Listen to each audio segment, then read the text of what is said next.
border clash between India and China gets violent. China downplays the dangers of COVID, and the U.S. Congress looks at a TikTok ban. That and more on this week's China News Headlines.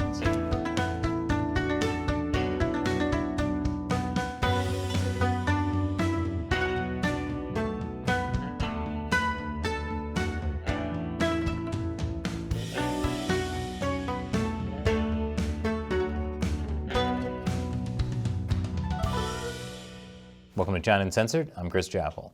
This episode is sponsored by Incogni.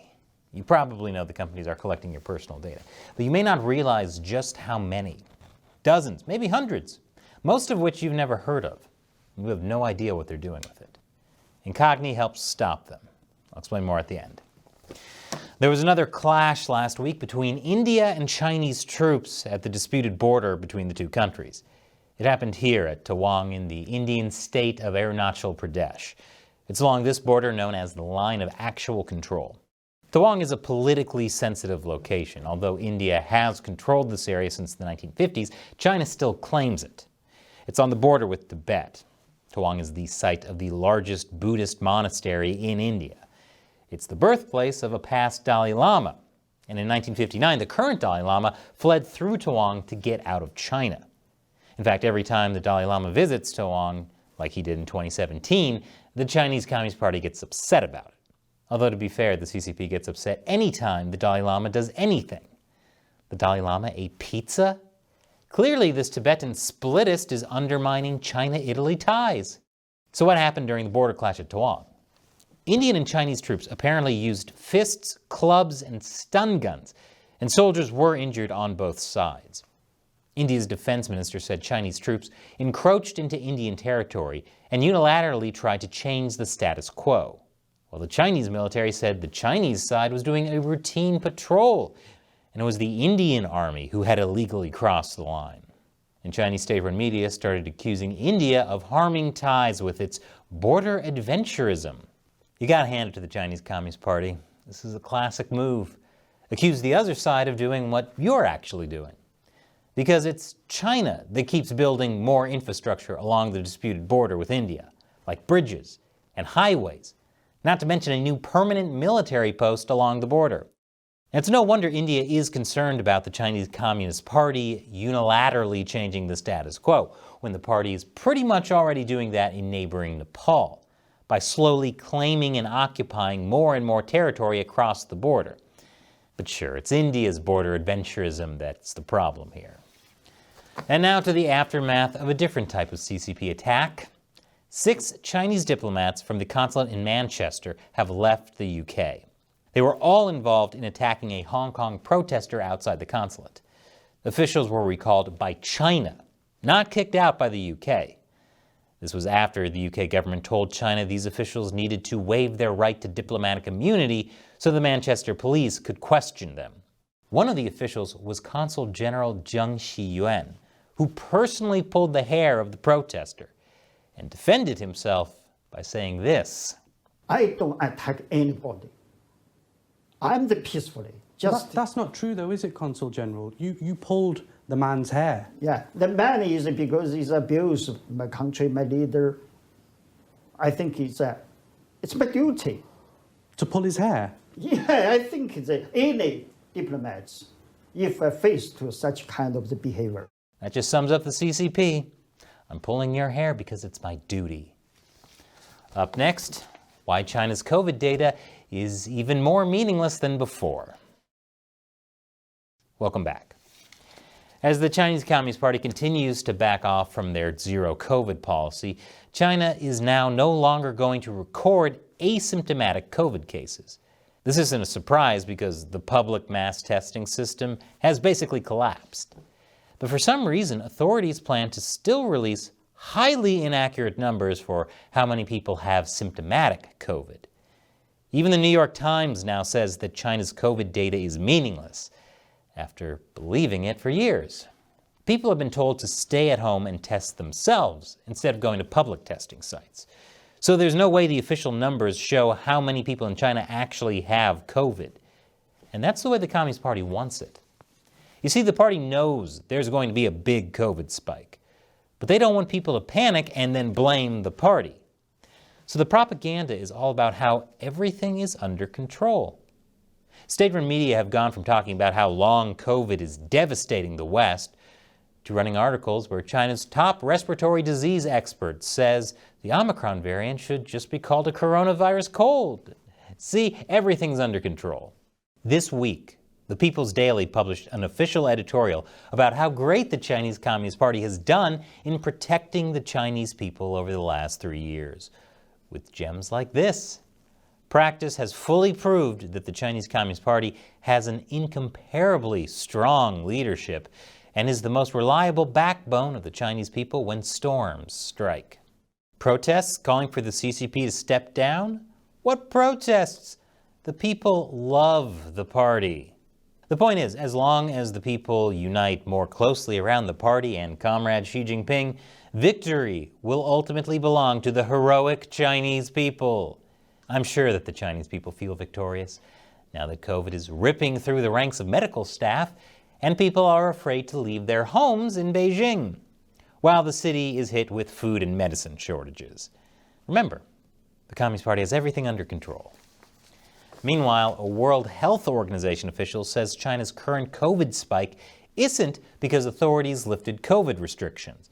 Instead, he says the COVID-19 infections were exploding in China well before the government's decision to abandon its strict zero COVID policy, and that zero COVID wasn't actually stopping the disease. Well, I'm shocked.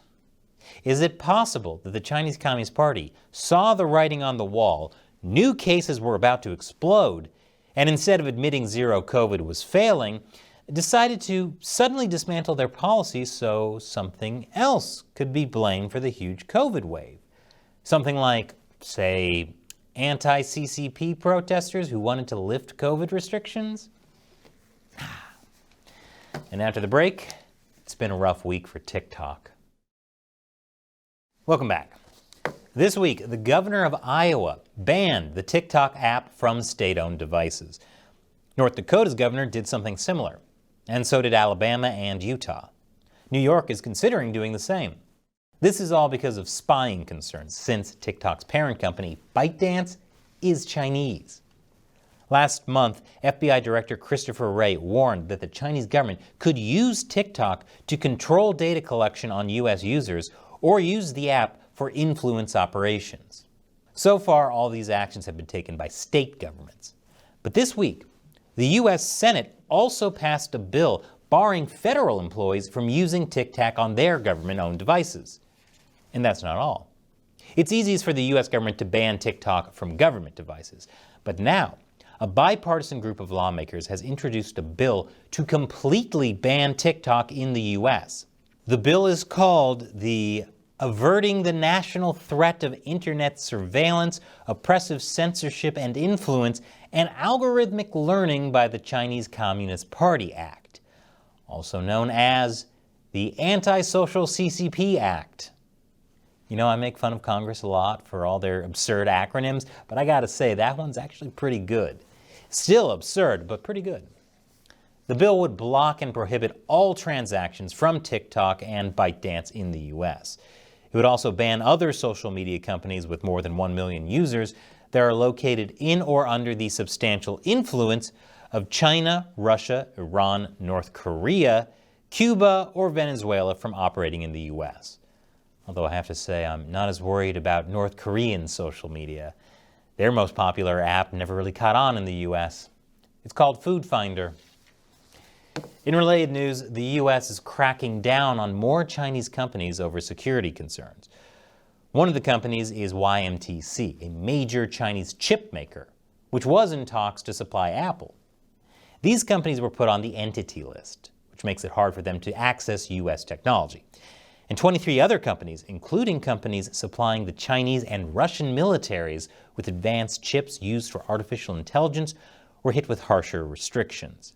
They won't be able to buy products made anywhere in the world with the use of American technology or software, which is huge. And in Hong Kong, some actual good news for a change. A Hong Kong democracy activist won her appeal, something I never thought I would say again. Chow Hong-tung had been charged and sentenced with inciting an unauthorized assembly for calling for people to join a vigil for the Tiananmen Square massacre last year. A Hong Kong judge reversed the sentence, saying that what Chow did was not illegal because it may not have been legal for the police to ban the vigil in the first place, which is great news.